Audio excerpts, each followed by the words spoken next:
नमस्कार दोस्तों, आज हम बात कर रहे हैं फार्मासिस्ट के रिक्रूटमेंट नोटिफिकेशन की। अगर हम यहाँ पर देखें, employ state insurance corporation of India के अंतर्गत यहाँ पर वेस्ट बंगाल रीजन के लिए फार्मासिस्ट की पोस्ट का रिक्रूटमेंट नोटिफिकेशन दिया हुआ है। और यहाँ पर अन्य पैरामेडिकल पोस्ट का भी रिक्रूटमेंट नोटिफिकेशन दिया हुआ है।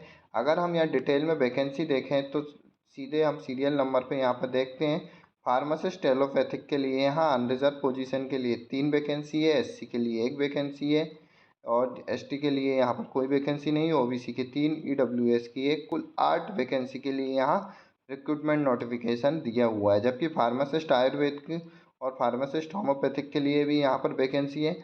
फार्मासिस्ट आयुर्वेद के लिए यहाँ पर 1 वैकेंसी दे रखी है अनरिजर्व के अंतर्गत, और जबकि फार्मासिस्ट होम्योपैथिक के लिए यहाँ पर 1 वैकेंसी अनरिजर्व में दे रखी है। इस तरीके से कुल टोटल 1 वैकेंसी के लिए रिक्रूटमेंट नोटिफिकेशन है। इस तरीके से फार्मासिस्ट एलोपैथिक के 8 पद है, फार्मासिस्ट आयुर्वेद का 1 पद है, फार्मासिस्ट होम्योपैथिक का यहाँ पर 1 पद दिया हुआ है।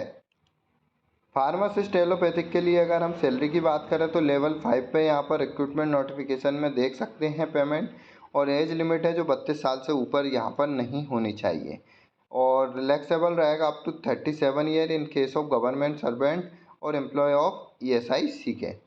एसेंशियल एजुकेशन देखें, डिग्री इन फार्मेसी या senior secondary with diploma in pharmacy from recognised institute qualified and registered as a pharmacist under pharmacy act 1948। तो डिग्री इन फार्मेसी और डिप्लोमा इन फार्मेसी कैंडिडेट यहाँ पर इस पोस्ट के लिए apply कर सकते हैं। साथ साथ यहाँ पर लाइव रजिस्ट्रेशन होना चाहिए फार्मेसी काउंसिलिंग ऑफ इंडिया के लिए। जबकि फार्मासिस्ट आयुर्वेदा का भी लेवल 5 पे है, एज लिमिट 18 से 25 साल यहाँ पर दी हुई है।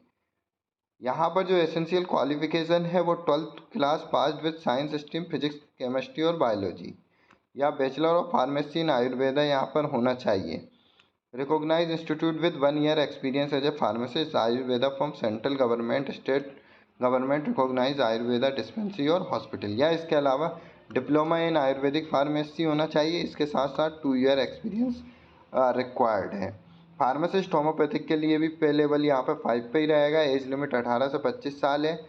12th class pass with science stream from recognise board होना चाहिए। डिप्लोमा और सर्टिफिकेट कोर्स होना चाहिए होम्योपैथिक फार्मासिस्ट में, और at least 1 year duration of from recognise central और स्टेट गवर्नमेंट रिकॉग्नाइज इंस्टीट्यूट होना चाहिए। और डिज़ायरेबल क्वालिफिकेशन जो है बेसिक नॉलेज ऑफ कंप्यूटर यहाँ पर। एप्लीकेशन फ़ीस की अगर हम बात करें, यहाँ पर SC ST फिजिकल डिसेबल और डिपार्टमेंटल कैंडिडेट, फीमेल कैंडिडेट और एक्स सर्विसमैन के लिए 250 रुपये फ़ीस है।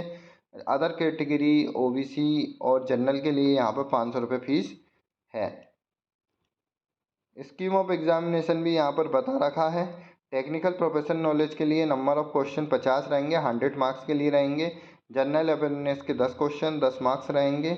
जनरल इंटेलिजेंस के 20 क्वेश्चन 20 मार्क्स रहेंगे। अर्थमेटिक एबिलिटी के 20 और यहाँ पर 20 मार्क्स रहेंगे। टोटल जो क्वेश्चन रहेंगे 100 रहेंगे, और मैक्सिमम मार्क्स 150 यहाँ पर रहेगा।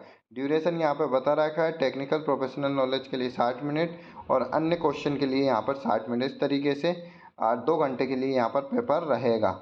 और निगेटिव मार्किंग यहाँ पर रहेगी 0.25 deducted from every wrong answer. तो यहाँ पर 0.25 मार्क्स डिडक्टेड किए जाएंगे एज ए रॉन्ग आंसरिंग के लिए। ऑनलाइन एप्लीकेशन की अंतिम तिथि जो है 30/10/2023 यहाँ पर दी हुई है, और www.esic.gov.in पर विजिट करके डिटेल में नोटिफिकेशन यहाँ प्राप्त कर सकते हैं।